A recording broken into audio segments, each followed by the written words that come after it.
So in this section, I want to take some time to talk about what is it that you can do as a parent to help build this healthy attachment. And as I've covered, we can definitely look at providing empathy, providing a clear communication of needs, expectations within the household. And so one of the things that really comes up is how we're implementing this structure within the house, within our day-to-day tasks, within the rules that may be present. And so adding that structure as this element of everybody knows what's kind of expected of them. And so this kind of takes us away from being a little bit disorganized, takes us away from just not knowing what we need to be doing, which causes a little confusion in children. So children are really good about taking direction. I know some parents may think that children just don't like to listen at all. But you'd be surprised how much kids do pick up on what's being said around them. And so adding that structure really, really helps them stay in tune with what's really expected of them from a day-to-day basis. And not only for the child, but also for the parent themselves. This helps the child also know that the parents have the same expectations. So if the child is asked to, hey, when we're upset, we're going to talk about our feelings, and what better way to do that for a child than to show them what that looks like.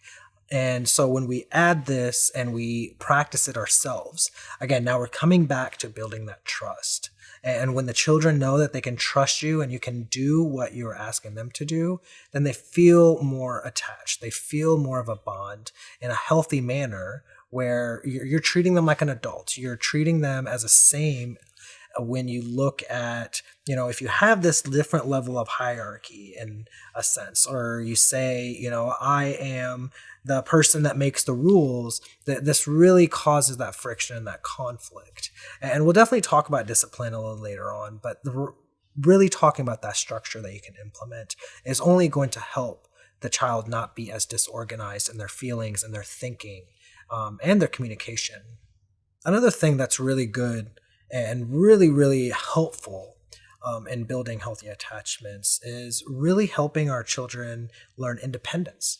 And so to instill the independence, we have to be willing to support them in the decisions that they make. So if they're coming to you and they want to play a new sport or they want to try something new, rather than just shooting it down because you don't think that they could do it, it's really, really helpful to support them in making that decision. And so when we can incorporate this independence, we can incorporate this trust, we can incorporate the empathy of how we're sharing this and communicating that, it really helps boost that confidence, not only in the child, but in that relationship between the caregiver and the child. And so bringing that all together, one thing I like to bring up with the families that I work with is this technique of scaffolding. And scaffolding is used a lot in teaching environments. So teachers may use a lot of this, but we can also implement this in child development. We can really put this into just the therapy work that we may be doing, or for parents to try on their own. Whether it be for schoolwork, whether it be for learning activities, playtime, scaffolding is really, really good. So just as the word implies, we want to build on top of everything that we're doing. So there's three main pillars of scaffolding, and those include support, structure, encouragement. So when we think about support, structure, encouragement, and scaffolding that together, we want to be able to bring in the support. We want to be able to help the child understand, hey, these are the rights, these are the wrongs, but not only saying you can't do this because I said so. You want to be able to have that open communication and supporting them in their decision, whether it's letting them try something new. And so then we come down to the encouragement piece and the structure piece. So we're putting those layers on top of each other. And so I feel like the structure and the encouragement and support, in a sense, can go hand in hand. And so when we're structuring it out, if it's a skill, you want to teach them one thing, you want to show them, and then you want them to do it themselves. So same thing with emotional needs and communicating those emotional needs. I'm going to teach my child one skill. I want them to practice it on their own. And then I also want them to be able to exhibit it and practice it and implement it in social settings, or within the settings at home. So this becomes very important to just really build on top of what we're trying to teach. And the more we can be intentional with this, the more it's just going to help the caregivers really, really think about what they're doing and have some intent of what I want to do. I want to train them and teach them this new skill because I'm identifying that they are not being able to do it. Or maybe the teacher's coming to you and saying, hey, your child is really struggling with X, Y, and Z. And so now my intention is I want to highlight this specific behavior because this is something that they're not able to do. And so scaffolding is a great technique. And really, I would encourage you to implement this and really do your own research or really look at, how can I help this? And as I said, it's usually used in learning settings. So teachers are good resources with this as well. And your therapist can definitely help you learn the ways that you can scaffold different behaviors, communication styles, and anything that's going to help build that healthy attachment. So as we think about scaffolding, parents are going to ask, well, what more can I do to encourage? What more can I do to help them just be able to build healthy attachments? And so one of the main things I know currently during this day and age with COVID impacting all of us, it's really important to look at healthy ways of supporting them in human interactions.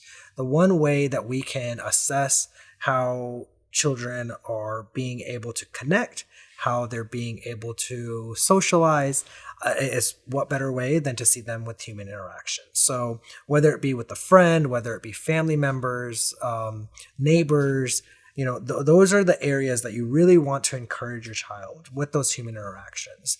I wouldn't say you're forcing your child to do things if they don't want to, but allowing them the space. So whether it's, being able to go to a birthday party, or whether it's being able to help them join a club, or something that's going to help them have more opportunities to practice the skill that we're trying to teach. Another helpful technique is structure. Routines are the best way of implementing this at home. So whether it be, a routine for day to day of what the morning looks like before you go to school, whether it's routine at nighttime, but having some kind of routine, a daily routine that child can practice day in and day out is really just going to be helpful. Modeling is another great example of showing your children how to do certain things if they're not able to fully accomplish them themselves.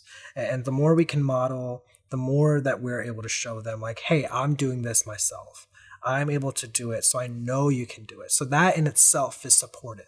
And that child, because they're already bonding with you, they're going to know like, hey, my parent is able to do this, so I know I can too. So they're going to learn on their own. So modeling those behaviors are going to be one of the best things to help that child learn new ways of behaving.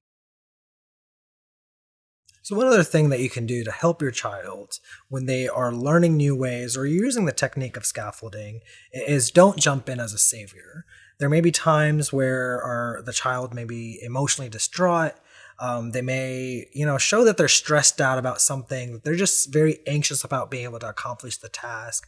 Let them do it. Kids are very, very resilient. And the more we allow them the space to do it on their own, the better they become at problem solving. The better they learn, the faster they learn to be independent. And it actually has been proven to show that it boosts confidence, it boosts their self-esteem. So when we jump in as a savior, we're really telling the child, like, hey, you can't do this, and I'm the only person here that can help you through this. So the more we're able to observe, the more we're able to allow them to feel and do the task at hand without jumping in as a savior or trying to take away that stress away from them, the better it's going to be for that child. We can reduce any of those anxious feelings that may come up because they will be able to problem solve. So a good example of this may be, we're trying to help a child who has been shown, and you're coming to that point where they're just not being able to share, whether it be at school, whether it be with their family. They're just having a really hard time sharing their toys. And so what we want to do in terms of using the scaffolding technique, we want to be able to show them what it looks like sharing. So we want to support them of why it's important to share, and what it's going to, that kind of what that reward is, whether it's an emotional reward. And so it's just looking at and telling them, hey, these are the things that are good about sharing. And also sharing them the negative side of things. These are the bad things of, when we don't share, it really impacts other kids. It impacts our ability to make friends, things like that. So you want to be able to, but you also want to encourage them to do this more and more. And then, coming down to how do we model this? So you show them at home, what does it look like to share? Whether it's, two partners sharing a toy of some kind that the child may be playing with. So, and it's okay to show them during playtime of what sharing looks like. Sit down with them and really just build on that encouragement, structure, and that, the main thing of just really supporting being able to share.